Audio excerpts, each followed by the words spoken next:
स्वागत है आपका कमोडिटी फटाफट में, जहां हम आपके सभी सवालों के जवाब देंगे। हमारे साथ दो मेहमान हैं जो आपके सवालों के जवाब देने वाले हैं। सबसे पहले सवाल पूछने का तरीका आपको बता दे, ध्यान से नोट करें हमारा नंबर 9136934065, 9136934065। इस नंबर पे अपना नाम, अपने शहर का नाम और फिर सिर्फ कमोडिटी से जुड़े सवाल ही आप भेजें। मेहमान मान और कमर सादरी हैं अवांस एंटरप्राइजेज से। कमर सादरी जी सिर्फ एग्री मार्केट पर अपनी राय देंगे। चलिए आगे बढ़ते, कुछ एग्री मार्केट पे बात कर लेते हैं। सादरी जी काफी समय से इंतजार भी कर रहे हैं। एग्री मार्केट की अगर चाल देखें अगर आज की, तो यहाँ कॉटन केक में तो एक्शन दिख रहा है, लेकिन टर्मरिक लगातार दबाव बनाता दिख रहा है। सादरी जी टर्मरिक कैसी दिख रही है यहाँ पे? 14,000 के आसपास क्या करना चाहिए? आज 1% की कमजोरी के साथ बंद हुई है काउंटर। नमस्कार विष्णु मोहन जी। नमस्कार सर। टर्मरिक ने पिछले हफ्ते फ्राइडे को एक अच्छा मूवमेंट दिखाया था क्लोजिंग के टाइम पे, और पिछला पूरे हफ्ते उसमें वॉल्यूम भी ठीक ठाक था। लेकिन हम ये हफ्ते पिछले 3 दिनों की बात करें तो वॉल्यूम भी काफी कम हो गया है अभी अक्टूबर के कॉन्ट्रैक्ट में, और कोई एक तरफ की मूवमेंट भी नहीं दिखा पा रहा है। मेरे हिसाब से मार्केट भी अभी थोड़ा इनडिसाइसिव स्टेज में है कि कौन सी तरफ का रुख अपनाना चाहिए। लेकिन जिस हिसाब से थोड़े दिनों से हम देख रहे हैं कि ज्यादा प्राइसेस में मूवमेंट नहीं है, मेरे हिसाब से थोड़ा बहुत कंसोलिडेशन यहाँ पे आ सकता है। और मेरी ये सलाह रहेगी कि अक्टूबर को आप यहाँ से थोड़ा बहुत बाय करके चल सकते हैं। तकरीबन 14,450 तक का आप टारगेट ले सकते हैं और 13,800 का एसएल मेंटेन कर सकते हैं, क्योंकि काफी फिजिकल में भी पिछले हफ्ते अच्छी खासी बाइंग हुई है स्टॉकिस्ट से भी, और जो अराइवल्स है वो भी काफी हद तक अभी थम ही गए हैं, जो दोनों ही फैक्टर्स है जो यहां से थोड़ी बहुत प्राइस रिकवरी को सस्टेन कर सकते हैं। ओके सर, जीरा बताइए। 25,500 के आसपास जीरा का वायदा है, अक्टूबर वायदा की मैं बात कर रहा हूं। यहां पर क्या लग रहा है सादरी जी, किस तरह की चाल जीरे की आगे दिख रही है? क्या करना चाहिए? क्या नई रणनीति क्या है? आज की क्लोजिंग बिल्कुल 25,500 की है।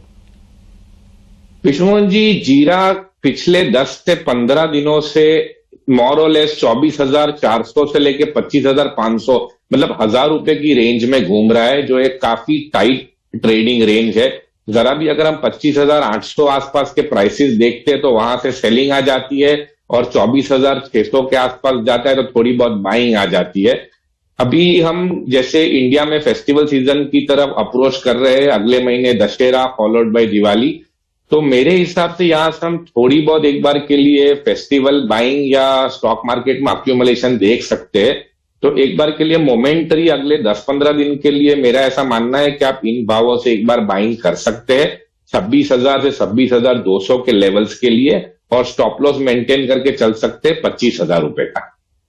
धनिया बताइए। धनिया काफी सुस्त कह सकते हैं, हालांकि आज थोड़ी तेजी जरूर दिखी थी, 0.5% की तेजी के साथ 6,900 के ऊपर बंद हुआ धनिया। आगे कैसा दिख रहा है अभी ये? विष्णु जी, धनिया ड्यूरिंग द डे एक बार के लिए तो 80 रुपए तक तेज हो गया था, 6,900 के ऊपर भी चला गया था। लेकिन जैसे हम काफी दिनों से देख रहे हैं, ये भी एक मोरलेस 200 रुपए की मूवमेंट में ही चल रहा है। 6,700, 6670 से ज्यादा मंदा नहीं है, और ऊपर में 7,000 का लेवल भी नहीं तोड़ पा रहा है। जो ट्रेंड मैंने ऑब्जर्व किया है और जो फिजिकल मार्केट से भी जो मैंने टच बेस किया हुआ है, इसमें जरा भी ऊपर के प्राइसेस, मतलब 7,000 के आसपास के प्राइसेस आते हैं तो वहां पे फिजिकल वाले एक बार के लिए पीछे हट जाते हैं।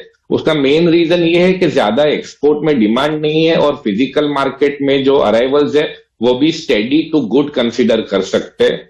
तो मेरा ऐसा मानना है कि अगर ये 6950 के आसपास के लेवल्स पे कहीं भी दिखता है तो इसको एक बार के लिए हल्का 100 से 150 रुपए के टारगेट के लिए सेल करके चलना चाहिए, बिकॉज ऊपर के प्राइसेस सस्टेन नहीं कर पा रहे। प्लस एनसीडीएक्स में अगर आप देखेंगे तो भी मंथ ऑन मंथ 25% के ऊपर का कैरी ओवर ट्रेड जो है, या जो हम बदला कहते हैं, वो स्टार्ट हो गया है ये महीने से, सितंबर अक्टूबर के स्प्रेड ऑनवर्ड्स, जो तेजी वाले के लिए हानिकारक रहेगा। जितनी मूवमेंट नहीं उससे ज्यादा का तो उनको एक बार के लिए कैरी लग जाएगा। तो मेरा सजेशन है कि इसको ये करंट प्राइसेस पे भी एक बार के लिए सेल करके चले। राउंड अबाउट 6,700 से 6,750 के बीच का टारगेट रहेगा, और स्टॉप लॉस रहेगा 7,050, जो मेरे हिसाब से उसको ब्रीच करना हाल के सिनेरियो में काफी डिफिकल्ट है।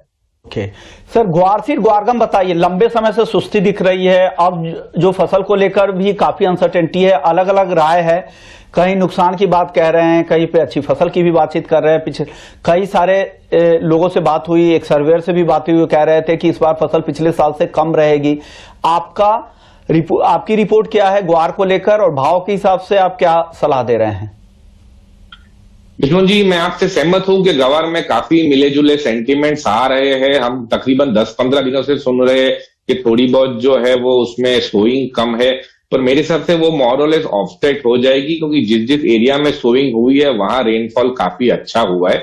लेकिन जैसे मैंने आपसे पिछली बार भी टेलीकास्ट में बताया था, मुझे अक्टूबर में एक बार के लिए थोड़ी बहुत शॉर्ट कवरिंग नजर आ रही है, ओनली फॉर ग्वार सीड, जो मेरे हिसाब से एक बार के लिए आप ये अगले हफ्ते मतलब तकरीबन 18 से 20 अक्टूबर के बाद मेरे हिसाब से 300 से 400 रुपए का अक्टूबर के कॉन्ट्रैक्ट में अच्छा खासा मूव आना चाहिए, बिकॉज जो एक्सचेंज वैलिड स्टॉक है वो कंपैरेटिवली कम है, तकरीबन 9000 टन ही एक्सचेंज डिलीवरेबल स्टॉक है।